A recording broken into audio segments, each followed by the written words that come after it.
Welcome to the Genius Factory. Enjoy the video. You begin by preparing a clean Python environment and installing Tensorflow now.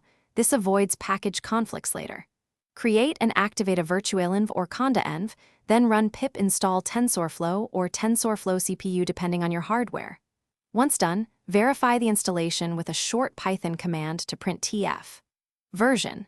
Make sure to use Python 3.8 or newer for best compatibility. If you have a GPU, install matching CUDA and cuDNN versions before proceeding to code. Now you construct and train a simple model.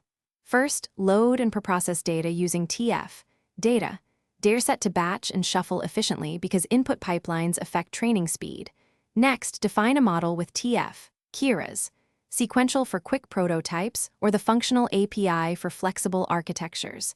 Then compile the model by selecting an optimizer like Atom, an appropriate loss function, and metrics to monitor. Finally, call model. Fit with validation data. This trains and returns history. To finish, evaluate the trained model on a test set and save the artifact with model. Save so you can load it later for inference or deployment. If performance is unsatisfactory, tune the learning rate, batch size, or model depth and retrain. Small changes often yield big improvements. If training fails or is slow, a frequent culprit is GPU and CUDA/cuDNN mismatch. Verify driver and library versions, or fall back to the CPU build.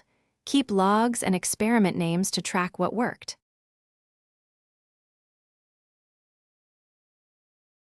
Thanks for watching. If you found this helpful, don't forget to like and subscribe.